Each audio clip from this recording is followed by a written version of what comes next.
So now we've talked about Trey Lance and Justin Fields, two guys Niners fans are ecstatic about. Yeah. Let's talk about the guy who, if the Niners draft him, I think people are going to riot. I think people are going to go crazy. Yeah. And he's been the mostly mocked guy by all the league insiders seem to say it's Mac Jones, Mac Jones, Mac Jones. So let's talk about it, right? So we're operating under the assumption that Trevor Lawrence goes 1, Zach Wilson goes 2. Would Mac Jones be a bad pick for the 49ers at 3? This is like, when this first came in, I thought it was like kind of like a meme or something. I was like, are they seriously considering Mac Jones? But the more, I think it's gotten a lot more hype over the last few days. Like, he wasn't even talked about as being a top 10 pick until I feel Chris Sims, had him really high, right? Now it's starting to come into fruition. Like, all these guys in the media are like, I really think Shanahan likes Mac Jones. And here's a couple of things on that. So a couple of the comparisons Mac Jones has made, or the comparisons of Mac Jones to his like pro players, it's been Kirk Cousins and Matt Ryan. Now, we all know what Shanahan did with Matt Ryan, Julio, and the whole Falcons crew. Matt Ryan had an MVP season. We know Kirk Cousins. Yeah, Kirk Cousins. Shanahan has said he really likes Kirk Cousins, the guy. He was with him in Washington. He was a part of that team. They had RG3 there too. So he does kind of like this more pocket passing quarterback that can make the throws, has the arm, super accurate. It would be definitely interesting. I just feel like the upside's limited with him physically. Now, I'm not saying he can't be a top 10 quarterback. I definitely think he has the capability of that, but the top 5 guys, you look at their physical talents, just their arm, their raw talent, like those, all the combination of those things basically. And I can't see him being that good. It'd be cool if I was wrong and he did turn out to be like that. So I don't think he would be the best pick for the Niners at 3. I don't think he would be a bad pick, but I think there are better options. That's that last thing of what you said is exactly where I'm at. I don't think you could say Mac Jones is a bad pick just because the film is so good. Like, I am worried with Mac Jones also that he had only 17 starts. Like, that is a little scary just because it's a very small thing to look at, but if you look at the top 20 quarterbacks in the NFL or the top 22, 23 quarterbacks in the NFL, they all have, outside of Kyler Murray, 20+ starts in college. So it's not the end all be all, but that is something that worries me. It's important. Right. But when you watch him, it's like so good. The anticipation is so good. He always knows where to go with the ball.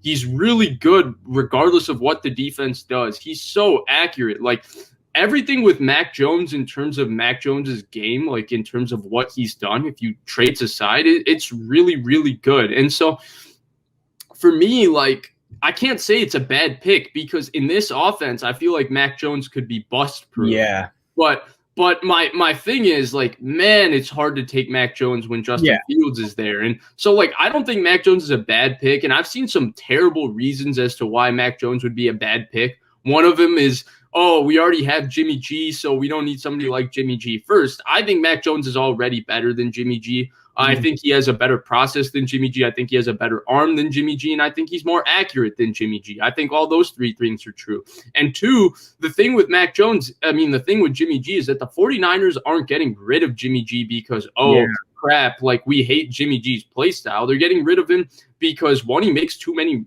mistakes in terms of his decision making and where to go with the football, and 2, he gets injured a lot. So, like, play style aside, like, if Jimmy G was constantly going with the right place to the football and was staying healthy the last 4 years, I don't know if the Niners would just be like constantly pushing down every door and looking at every avenue trying to get rid of him. And if he was playing like that, he would probably be a top 12, 13 quarterback in the NFL. And then the other reason I always see is ceiling with Mac Jones. To me, it's difficult to put a ceiling on a player solely because there's also floor, right? Like, again, going back to the 2011 draft, and I don't know why I keep going there, but it just keeps coming to the top of my head. But, like, Jake Locker versus Andy Dalton, like, the ceiling with Locker compared to Andy Dalton is, like, it doesn't even compare. But the thing with the thing with Locker and Andy Dalton is that you would prefer Andy Dalton 20 times out of 20 over Jake Locker. Andy Dalton started in the NFL for 9 years. That's pretty impressive. And he went to the playoffs, 4 times? So it's not like he was he's not a bad player. He's a pretty good one. So from that standpoint, I do think floor also needs to be taken into account. You're drafting a guy at 3, and he could have a great ceiling, but if he busts, it's all over. And look, I don't think you can take Mac Jones over Justin Fields. That's just the way I feel about it. But I don't think he would be a bad pick. And I don't think Niners fans should riot if Mac Jones is the pick. Yeah, he wouldn't be like the absolute worst case scenario. It's just when you look at it in the sense that, okay, there's Justin Fields. This guy would be the number 1 pick in probably most drafts, right? It just so happens that there's a lot of good quarterbacks that are coming into this 2020 draft. So it's hard on that sense where you just don't want him. And he's not like, the super flashy guy where like you see Trey Lance and he'll stiff arm or truck a linebacker. You can see Justin Fields and he'll make a 60-yard throw across his body. Same with Wilson. He doesn't have that like wow factor, but yeah, he's super accurate. He would fit into the Shanahan system incredibly well. You could argue he would almost be the best fit out of any of these guys for the Shanahan system. I'd say Zach Wilson, but yeah, it's right there. Yeah, I still think Fields is a better fit for the offense than we did outline this when we talked about Fields' fit in this offense. I still think he would be a better fit than Jones just because he's a better player than Jones for me. But